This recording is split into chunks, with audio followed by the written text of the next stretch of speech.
आज के इस एपिसोड में हम ये बात करेंगे और थोड़ी सा ये भी जानने की कोशिश करेंगे कि विक्रांत गुप्ता साहब की क्या तारीख है, क्या ज़िंदगी है। तो जी बात को आगे बढ़ाते हैं। भट्ट साहब आप शुरू कीजिए या मैं शुरू करूं?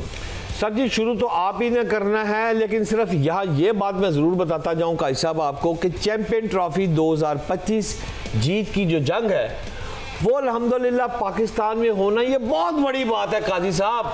अगर इस वक्त मेरी आवाम का कुछ मोराल डाउन है कि हम पहले 2 मैचों में ही बाहर हो गए, लेकिन ये देखें कि आईसीसी चैंपियन ट्रॉफी पाकिस्तान में इनकार, भारत भी कह रहे थे कि यहाँ नहीं होगा, यहाँ स्टेडियम नहीं बनने, यहाँ पर मैच मुमकिन ही नहीं, यहाँ सिक्योरिटी की सूरत हाल है। काजी साहब आप देखें कज़ाफी स्टेडियम में अफगानिस्तान इंग्लैंड ये जो मैच हो रहे हैं वो है शाश बशाश, केड़ी सिक्योरिटी क्या प्रॉब्लम है। अच्छा, पाकिस्तान एक अच्छा और साफ सुथरा मुल्क साबित किया मोहसिन नकवी ने, इसको तो शाबाश देनी पड़ेगी आपको। नहीं, बहुत शुक्रिया, आपने बड़ी अच्छी बात की। मगर सवाल पे जाने से पहले अपने मेहमान की तरफ मैं ज़रूर ये कहूँगा कि बड़े शौक से स्टेडियम बनाएं और सड़कें भी बनाएं, एक आध टीम भी बना लें। तो इसलिए हम आगे बढ़ते हैं जी।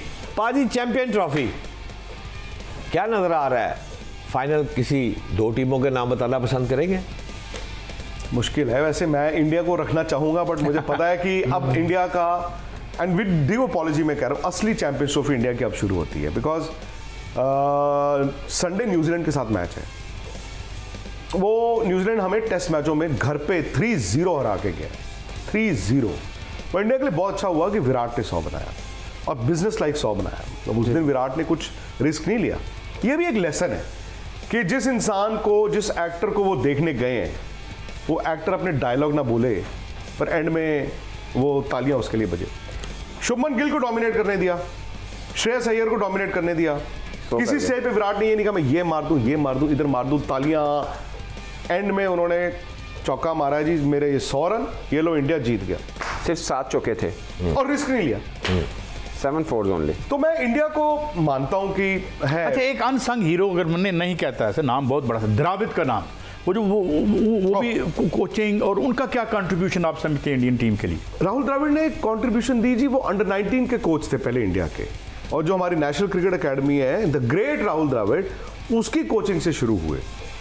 उसके बाद वो अंडर 19 के कोच बने, ए टीम के कोच बने, वहां से पनीरी अब तैयार होती है ना। अंडर 19 के लड़कों को फास्ट ट्रैक किया जाता है, फिर इंडिया ए की टूर। सुना है बाई चाइस वो ना अंडर 19, हालांकि उनके पास और भी ऑफर्स थे। बिल्कुल, शुरू ऐसे किया और बाद में भी इंडिया की कोचिंग वो एक्चुअली करना नहीं चाहते थे, वो इंडिया की कोचिंग, ये फैक्ट है।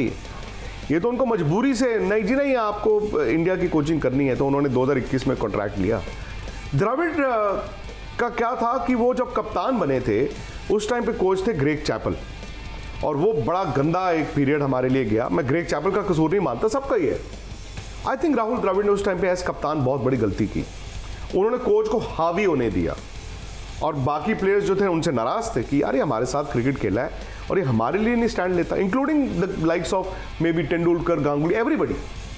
आई थिंक राहुल द्रविड़ की फिर वही बात, जब वो कोच बने तो वो समझ गए कि कोच का काम पीछे रहना होता है, कोच का काम आगे रहना है। राहुल द्रविड़ पीछे, और वो क्रिकेट ही ऐसी खेले। उन्होंने बोला कि यार सारी अटेंशन आपने तेंदुलकर पर रखी हुई थी, इसलिए तो मेरे रन बन गए। कहते अगर मैं आगे होता तो शायद वैसे रन ही नहीं बनते। उन्होंने क्रिकेट ही अपनी और जिंदगी ही ऐसे बिताते हैं। अच्छा विक्रांत भाई, अभी एक मैच खेले हैं पिछले हफ्ते अपने बच्चों के साथ। जी जी विक्रांत भाई एक बात बताएं, यहाँ कौन नहीं बना? बिशन सिंह बेदी से लेके हम जो है वो क्या चंद्रशेखर, जितने ग्रेड्स दिए इस रीजन ने, हमें बाहर से कोच क्यों चाहिए होते हैं? नहीं चाहिए, बिल्कुल। मैं इंडिया नहीं करता। नहीं, बाहर से आप ट्रेनर लेके आओ, बाहर से आप फिजियो लेके आओ, बाद से आप बाहर आप ये चीजें लेके आओ, डॉक्टर ले आओ। हाँ, मतलब वो चीज ले आओ। अब गौतम लेके आए मोनी मोकल, बल्कि 10-12 साल से उनका एक भी कोच नहीं है बाहर का, हम लाते हैं, वो इंडिया नहीं लाता। नहीं, और मैं एक छोटा सा इसमें ऐड करना चाहूँ सना भाई, क्या है पाकिस्तान में लैंग्वेज भी एक प्रॉब्लम होगी, ये भी आपको समझना होगा। आप ले आए गैरी कर्स्टन को, गैरी कर्स्टन ने अंग्रेजी बोलनी है, या किसी ऑस्ट्रेलियन को ले आए। साउथ अफ्रीकन बंदा जब अंग्रेजी बोलता है वो मेरी और आपकी अंग्रेजी की तरह नहीं, एक्सेंट ही डिफरेंट, ठीक है, वो डिफरेंट। तो हमें ये चौकस होना पड़ता है। सो आप नहीं, आप जो प्लेयर जो है, आप तो पढ़े लिखे जर्नलिस्ट हो यार, जो प्लेयर है बेचारा, वो कहां से कम्युनिकेट कर लेगा? उसमें इतनी हिम्मत नहीं होती है जाके बात करने और जब भी किस तरह पालेगा। So that is the thing ना, आपको ये भी देखना है। और आपको मतलब पाकिस्तान को जरूरत है कि बाहर से कोच आएंगे, और कहां से आप कौन कौन से नाम लेके आते हो? हाँ, शायद इसलिए लेके आते हो कि जी हमारे प्लेयरों को मैनेज करना है। और यार आजकल के प्लेयर, आजकल के कोच ना ज़्यादा सियाने होते हैं, वो शाने होते हैं, वो समझ जाते हैं कि मैं अपना सर्वाइव कैसे करना है। प्लेयर भी सर्वाइव कर रहा है, कोच भी सर्वाइव कर रहा है, दोस्त बन जाते हैं। आप अब आकिब जावेद तो आपके अपने हैं ना यार, तो वर्ल्ड चैंपियन है। जी जी, कोच भी अच्छे हैं, वो कोच भी अच्छे हैं, वर्ल्ड चैंपियन बुरे नहीं है वो। हाँ, अपने में इन्वेस्ट करना चाहिए 100%। आप सपोर्ट स्टाफ जो है, मतलब आपके ये ट्रेनर हो गया, फिजियोथेरेपिस्ट हो गया, ये सारी चीजें ले आओ, डॉक्टर हो गया, ये ले आओ बाहर से। जी जी। अच्छा, वो आई थिंक आपके अपने हैं। जी जी, नहीं फिजियो हमारा बाहर का है, पहले अपना ही था ये देखो। विक्रांत गुप्ता पूरी दुनिया में जहाँ भी क्रिकेट हो वहाँ जाता है। इंडिया में स्टेडियम में, ड्रेसिंग रूम में, हर जगह उसकी रसाई है। कोई तेंदुलकर, कोई आपके दोस्त, मुझे पता है 8-10 आपके बड़े पर्सनल से दोस्त भी भारतीय हैं, कुछ दिलचस्प वाक़या तो सुनाएं।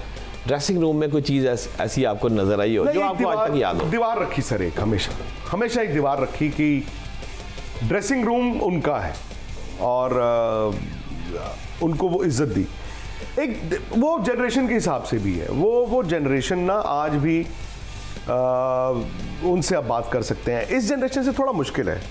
सचिन की आपने बात की, सचिन के अगर यहाँ पे शुरू करेंगे फिर शाम हो जाएगी। ऐसा ही है सर, वो ऐसे नहीं बन गए। और I am sure Imran Khan, Wasim Akram, Javed, ये भी ऐसे नहीं बन गए। By the way, Saeed Anwar का मैं आपको बताऊं, सईद अनवर की बड़ी इज्जत है इंडिया में। अच्छा। जो हमारे प्लेयर्स हैं, जी जी, यू विल बी सरप्राइज।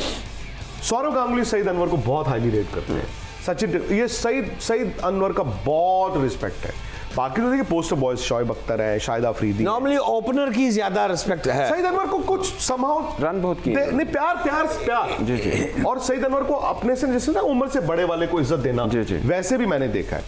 तो सचिन का ये था सर कि लास्ट दिन उनका करियर का, लास्ट दिन, और वेस्ट इंडीज ने वो मैच हारना था, इनिंग डिफीट ही लग रही थी जी जी 90%। सचिन तेंदुलकर सुबह आते हैं, टीम जैसे 8:30 बजे पहुंचती है, 9:30 हमारे वहाँ पे मैच शुरू होता है, टेस्ट मैच।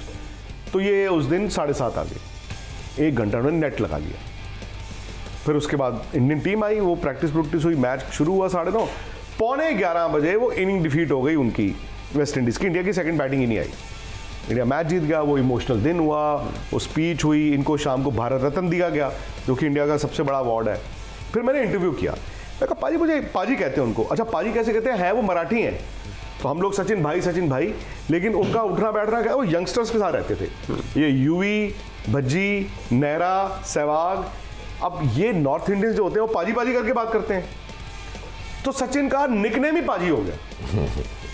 तो मैं कहा पाजी, ये नहीं समझ आया कि कल आपने, मतलब आज आपने लास्ट दिन ऑफ योर करियर सुबह 1 घंटा एक्स्ट्रा बैटिंग की, मतलब फॉर व्हाट? तो अब इंडिया की बैटिंग तो शायद लग ही रहा था नहीं आनी है दोबारा। कहते नहीं, अगर आ जाती तो। मैं कहा आ जाती तो यार आप तो सचिन तेंदुलकर हो। उनका नहीं, मैंने 24 साल, ये मेरा प्रिंसिपल था, मैं हर रोज़ एक चीज़ नई सीखता था। सर, वो रात को 2:30-3 बजे के बीच उठते थे नींद में, पानी पीते थे और सो जाते थे। ये नहीं कि अलार्म लगा के, वो बॉडी क्लॉक आपकी ऐसी बनी। आपको मालूम है क्यों? मैंने पूछा उनको, क्योंकि वो कहते हैं अगर 9:30 बजे सुबह टेस्ट मैच शुरू होना है तो मैं 6:30 उठता था आराम से, और मैं रात को 9:30-10 बजे सो जाता था। मैंने कहा अच्छा। तो कहते अगर मैं देखो 10 बजे सो गया हूँ और सुबह 6:30 उठ रहा हूँ तो 8.5 घंटे की नींद होगी, बड़ी अच्छी है। पर उनका हमारी जो बॉडी है उसकी हाइड्रेशन होती है 6 घंटे। तो सुबह मैं नहीं चाहता हूँ कि मेरी बॉडी में हाइड्रेशन कम हो। वो पूरे 24 साल जो क्रिकेट खेले, रात को ऐसे उठे ठक ठक, क्योंकि बॉडी हाइड्रेशन। सर, ये तो डॉक्टर ही सोच सकते।